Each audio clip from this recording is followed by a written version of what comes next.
Ciao, hello everyone, this is Lucrezia, your local guide in Venice. Today I'm in the district called Santa Croce to tell you about one of the most popular architectural structures that you can find in Venice.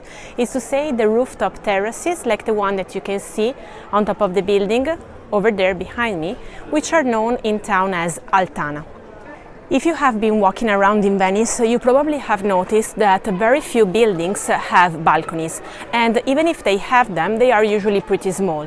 That's due to the fact that in the 14th century, the Venetian Great Council decided to eliminate all the balconies existing on the buildings in town, simply because many of them were already pretty old and made of wood, so they were potentially dangerous, but also because they had been built following no specific regulation. And in fact, quite often they were too wide, and as a consequence the buildings were sometimes too close to one another.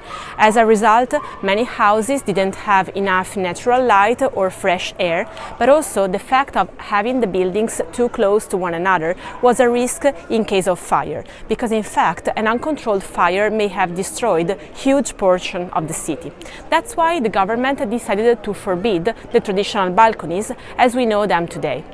Usually only small ones are allowed in town, but of course the lack of space and of fresh air was a problem, and that's why Venetians began to build those rooftop terraces, where they could have plenty of fresh air and sunlight all day long. The first written records about them in Venice date back to the 13th century, and in the beginning they were actually mainly used by the servants who worked for the noble families, so they could dry the clothes after washing them. Later, over the years anyway, those terraces started to be used also by the Venetian noble women, who used to go up there to dye their hair. They used to go up there, in fact, wearing a large hat known as Solana, and this hat was particularly wide because in this way noble women wearing them could stay under the shade of the hat itself. Moreover, the hat had a sort of hole on top that allowed the noble women to take the hair out, and they were staying hours under the sunlight, so the hair were getting blonder and blonder. That's how they basically obtained the so-called blonde Venetian. That was particularly famous because it was often used by the Venetian painter Titian in his paintings.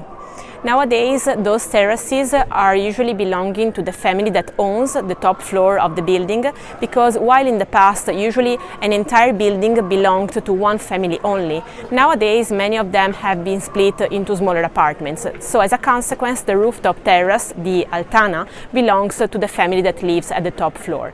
And they are the lucky ones that can enjoy an aperitivo with their friends, or also sunbathing in summertime. If you enjoyed this video and you would like to know more about the buildings in Venice and about their structure, make sure to subscribe this channel and hit the bell notification icon so you will not miss any new video. And if perhaps you are visiting Venice and you would like to get some tips and trips for your stay, or if you would like to do a tour with me, make sure to visit www.secretvenicetour.com to see the tours that I offer. Ciao!